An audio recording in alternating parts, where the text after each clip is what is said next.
Hello students, मैं second semester में financial management आप लोगों के जो सिलेबस में थर्ड यूनिट में एक है फाइनेंशियल प्लानिंग पर हम आज चर्चा करेंगे। इसमें हम देख रहे हैं कि इसके पहले हमने देखा कि विद्यालय में विभिन्न संसाधनों की आवश्यकता होती है, उसे क्रैक किया जाता है, उसकी रखरखाव की जाती है और समय समय पर उससे संबंधित हमको बजट बनाने की आवश्यकता होती है। तो इस तरह से संस्था प्रमुख के लिए विद्यालय में विभिन्न संसाधनों में कितना वित्त किस क्षेत्र में खर्च करना है, इससे संबंधित निर्णय प्रदान करना होता है। तो यही हमारा जो निर्णय की जो प्रक्रिया है, यही वित्तीय प्रबंधन या फाइनेंशियल प्लानिंग कहलाती है। तो यह एक निरंतर चलने वाली प्रक्रिया है जिसमें हम किसी विशिष्ट लक्ष्य की प्राप्ति के लिए हम निर्णय लेते हैं। तो यह निर्णय जो है वह डेमोक्रेटिक प्रक्रिया से लिया जाता है ताकि हम अपने लक्ष्यों को अधिकतम प्राप्त कर सके और उसमें जो वित्त है वह भी कम से कम खर्च हो सके। तो इसमें सबसे पहले इसकी आवश्यकता क्यों होती है, हमें फाइनेंशियल प्लानिंग क्यों करें। तो इसके लिए आवश्यक है कि हम देखते हैं कि हमारे विद्यालय में समस्याएं बहुत सी होती हैं, बहुत सी चीज़ों की आवश्यकता होती है, जिसमें हमको ऐसा लगता है कि हमें टेबल चेयर भी खरीदना है, फिर फोटोकॉपी मशीन भी खरीदनी है, स्टेशनरी भी खरीदना, लेकिन हमारी प्रायोरिटी क्या होगी, यह इसके लिए हमको विद्यार्थियों का हित देखना है। तो विद्यार्थियों का हित सर्वोपरि रहता है। इस तरह की जो फाइनेंशियल प्लानिंग में हमको प्राथमिकताओं को निर्धारित करना होता है कि सबसे पहले आवश्यकता मस्ट कौन सी है, उसके बाद कुछ समय के पश्चात हम किन चीज़ों को क्रय करें, उसमें कुछ समय के लिए रुका जा सकता है, यह भी हम इसमें देखते हैं। तो इस तरह से हम एक तरह से नियोजन कर लेते हैं, तो हम कम से कम वित्त को खर्च करते हुए अपने लक्ष्यों को, अपने कार्यों को सफलतापूर्वक करने में सक्षम हो पाते हैं और विद्यालय का संचालन ज़्यादा उपयोगी एवं सफल होता है। तो फाइनेंशियल प्लानिंग के अंतर्गत मुख्यतः हमें केवल खर्च करना ही हमारा उद्देश्य नहीं होता, केवल क्रय करना ही हमारा उद्देश्य नहीं होता, इसमें आय का भी ध्यान रखना होता है और फिर आय का वितरण किन किन क्षेत्रों में होगा यह हमको देखना होता है। तो इसके स्टेप्स कौन से होते हैं ये हम देखते हैं। हमारे फाइनेंशियल प्लानिंग के जो स्टेप्स है उसमें सबसे पहला हमारा जो चरण होगा वो हमको अपनी वर्तमान स्थिति को देखना होगा। हमारे विद्यालय में कितना हम संसाधन कौन कौन से हैं, किन संसाधनों की प्राथमिकता से हमें आवश्यकता है, वित्त हमारे पास कितना है, उसे किस तरह से किन क्षेत्रों में हम खर्च कर सकते हैं, ये स्थिति हमें अपने पूर्व जो वित्तीय सत्र है उसका आकलन करते हुए हम अपनी वर्तमान स्थिति को निर्धारित करते हैं। इसके पश्चात दूसरा पद है हमें जो लक्ष्य है या जो उद्देश्य है उनको निर्धारित करना।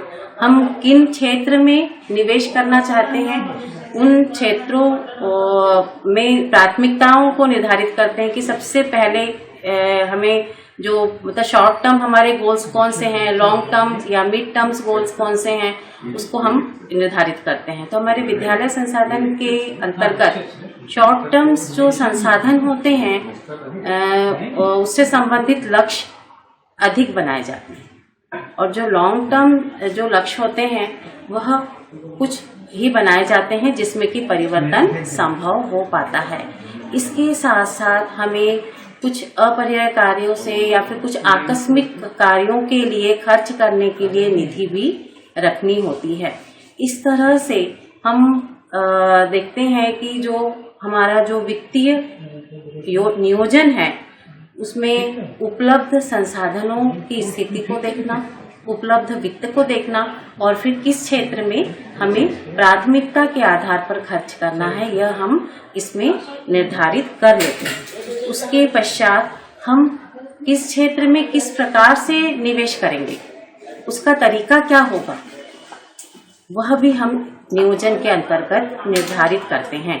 इसमें जैसे हमको विद्यार्थियों के लिए लाइब्रेरी में हमको रेफरेंस बुक्स हमको लानी है।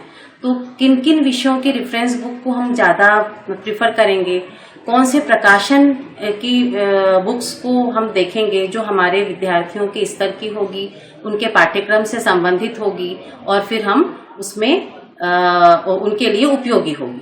यह निर्धारण भी हम नियोजन के अंतर्गत ही कर लेते हैं। तो यह जो एक नियोजन की प्रक्रिया है, यह केवल संस्था प्रमुख अकेले ही नहीं करता, बल्कि जो इसके विषय विशेषज्ञ है या फिर विद्यालय में विभिन्न विषयों को पढ़ाने वाले जो शिक्षक है, उनके द्वारा यह उनकी सहायता से, उनकी सलाह से यह कार्य किया जाता है। फाइनेंशियल प्लानिंग के स्टेप्स हमने जान लिए। अब इसका महत्व क्या है?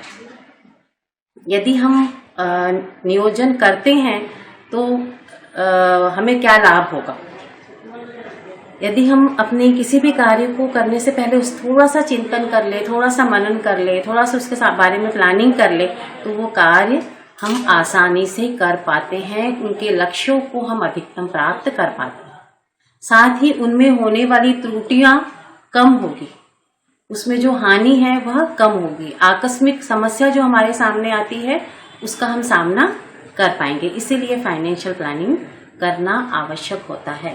साथ ही हम फाइनेंशियल प्लानिंग के माध्यम से प्राथमिकताओं को निर्धारित करते हैं और शॉर्ट टर्म गोल्स को पहले प्राप्त करने का प्रयास करते हैं, और यह एक टीम वर्क होता है। तो नियोजन हम पहले से कर लेते हैं तो हम अपनी टीम की विशेषताओं के बारे में, उनकी कमियों के बारे में भी जानकारी प्राप्त कर लेते हैं। इस तरह से हमारा जो निवेश है वह उचित हाथों में उचित तरीके से हम यहाँ पर निर्धारण हो जाता है। इसी तरह से हम यदि फाइनेंशियल प्लानिंग करते हैं तो क्या करना है, क्यों करना है, किस तरह से करना है और इसमें कौन कौन सी सावधानियां रखी जानी चाहिए, ये बातें हमारे समक्ष आ जाती हैं। इसके साथ साथ में कुछ जो अनचाही जो समस्या है, या हम कह सकते हैं कंटिजेंसी जो खर्च है, उनके लिए भी हमको वित्तीय नियोजन में इसमें भी स्थान देना होता है। हम इसके अंतर्गत हमारा जो लक्ष्य है उसमें 30% हमको मतलब कंटिजेंसी जो फंड है उसके लिए रखना चाहिए। तो यह इसकी आवश्यकता क्यों होती है? क्योंकि कई बार हम देखते हैं हम कि नियोजन पहले कर रहे हैं, उसका क्रियान्वयन 6 महीने बाद हो रहा है या 3 महीने बाद हो रहा है, तो हम देखते हैं कि उन वस्तुओं का रेट बढ़ गया या फिर जो लागत लगनी है उसमें जो वित्त है वो ज़्यादा खर्च हो रहा है। इसलिए हमको थोड़ा सा इसमें लचीलापन रखना चाहिए। तो इस तरह से वित्तीय जो नियोजन है वह अपने संसाधनों की देखरेख, उनकी क्रय एवं उनकी जो मैनेजमेंट से संबंधित प्रक्रिया के लिए बहुत उपयोगी है। तो इसमें हम आगे किस तरह से वित्तीय नियोजन किया जाता है, उसके लिए कैसे प्रपत्र तैयार किया जाता है, वह देखेंगे, जो कि बजट या आय व्यय पत्रक कहलाता है। तो यह हम अपने नेक्स्ट वीडियो में देखेंगे। Okay, thank you.